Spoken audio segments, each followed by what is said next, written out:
Right. Hi, I'm Rich. I'm Eric. I'm Craig. And this is Whose Turn Gaming. Today we're going to be reviewing Sheriff of Nottingham. And just giving our thoughts and critiques of the game. So first off, I really love the game. I'm a big fan of bluffing games. I mean, Resistance was like my number one game.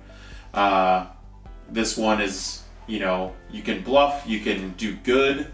You can just do, we have a friend who plays who just kind of does good things, and you still can win this game, even without bluffing. Although I think bluffing just adds that extra, whatever, je ne sais quoi to the game. Yeah. And then you can, you can even bluff like actual good goods just to get the best cheeses to win.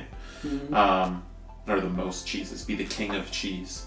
And that's why I kind of like it. You can kind of make the game your own. You can bribe, and you can either choose to take the bribe, don't take the bribe. You can take the bribe and then do whatever you want anyway. Yeah. I mean, there's not really a hard, fast rule in that way. I love things like that. I like this game a lot. Yeah, I do like this game, and I do love all the things you said about it. One of my biggest critiques on it, one of the things I really hate, is that you almost always win by telling the truth. Like, you can bluff, you can do all that stuff. If you get caught, you're completely, that's part of the game. You get caught, oh no. But even when you don't get caught, it's almost better to be the kings and queens of all the other resources than get the contraband through. There's not enough of a point difference in my eyes, because you get points for the goods on top of getting the points for the kings and queens, versus the contraband's like 6 points instead of like 3 for cheese. If I get 2 cheese through and I can tell the truth, I'm getting just as much points as that one contraband got through. And if I didn't, then I'm paying the cost and I'm not getting it through to begin with. So that's very true. Most of the time when I'm lying, I'm actually putting goods through that just aren't those goods because I don't have enough of them. So that I could just be like, oh, I have 4 apples, and it was really like 2 bread, 2 cheese. Because I'd rather get the kings of them, but I don't want to put 2 in the bag. Yeah. Yeah.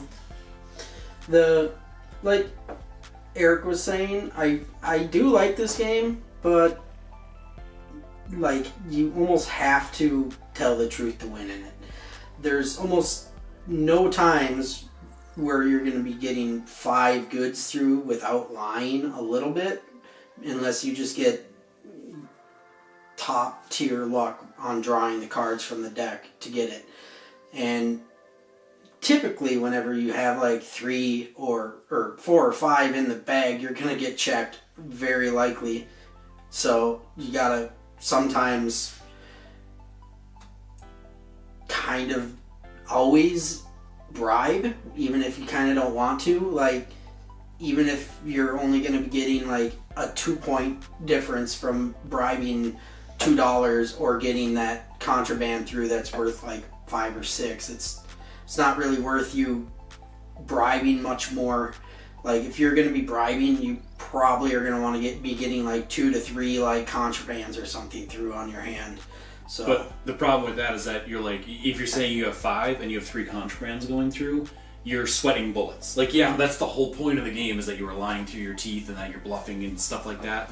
But it's so easy just to be all just, I don't want to say to get checked, but you say something wrong, you're getting checked. Well, now you're getting only 2 cards instead of 5. Telling the truth, you're getting 5 through every time. Mm-hmm. You're almost, I've never seen it once where somebody's lied through their teeth the entire game, got contraband through the entire game, and won.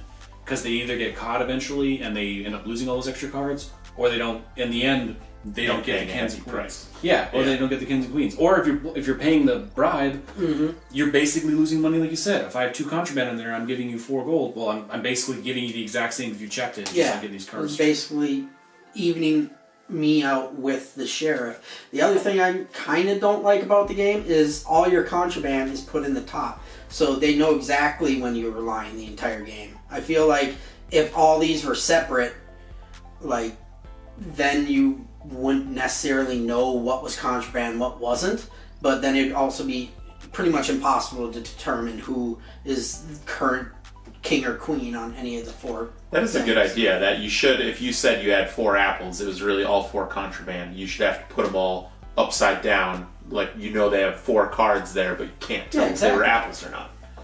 And at the end of the game, maybe you can tell I think that's in the rule book. I have not read the rule book in a long time. Well, it's got its own contraband spot on the that's top. just it. It's like, yeah, you I have think to it's put the thing in the contract. that's just it. It has to be face up to the rest. So then, if you're like going and you're only bidding like, saying you have 3 or 4, and then every time you're putting stuff in the contraband, well, of course the sheriff's gonna eventually just say, well, every sheriff's gonna be checking your bag every time if you're getting a contraband or 2 every time.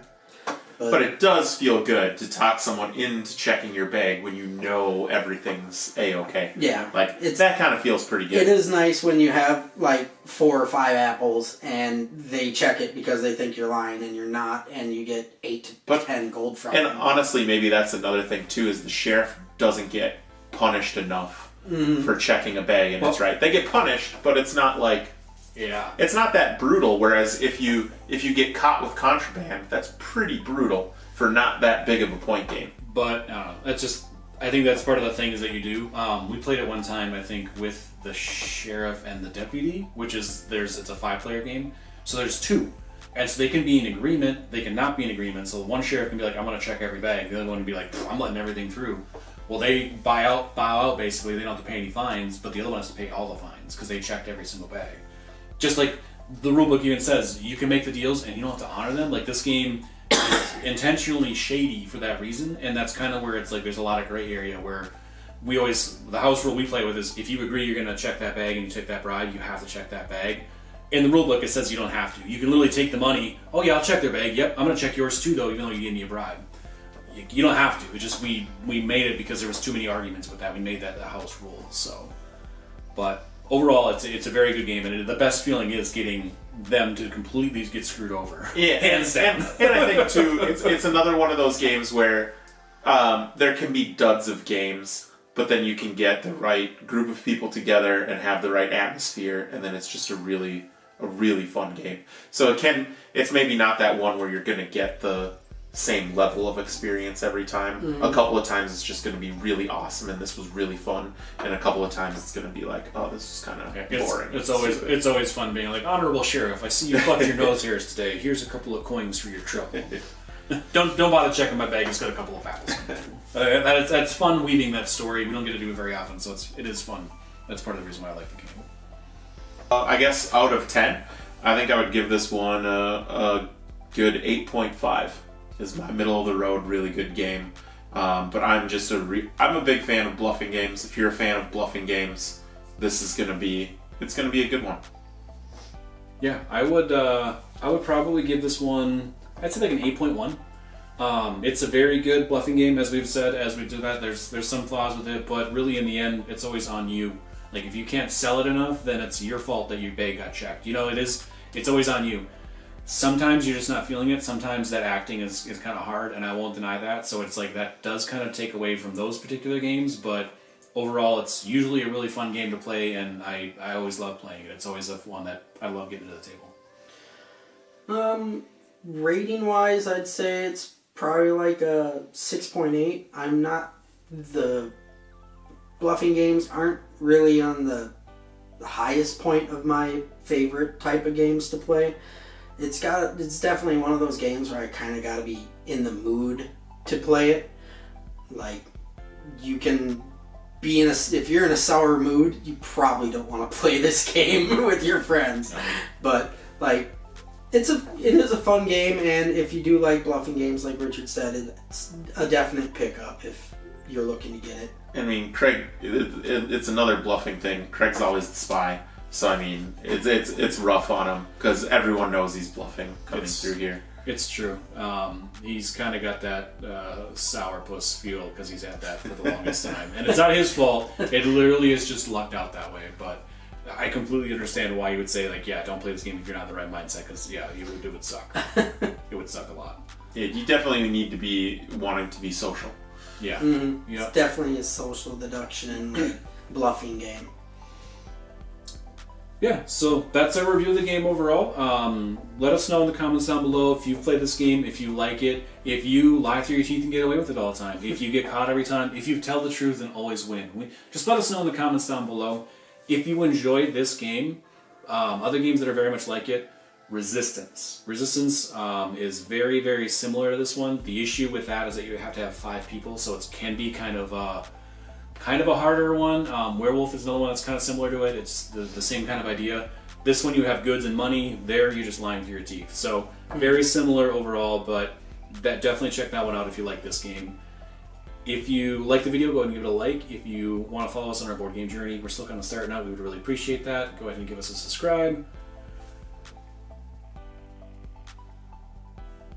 Okay, just kidding. I was about to sneeze and then it stopped, so that was pretty fun. But yeah, overall, I've been Eric. I'm Rich. And I'm Craig. And whose turn?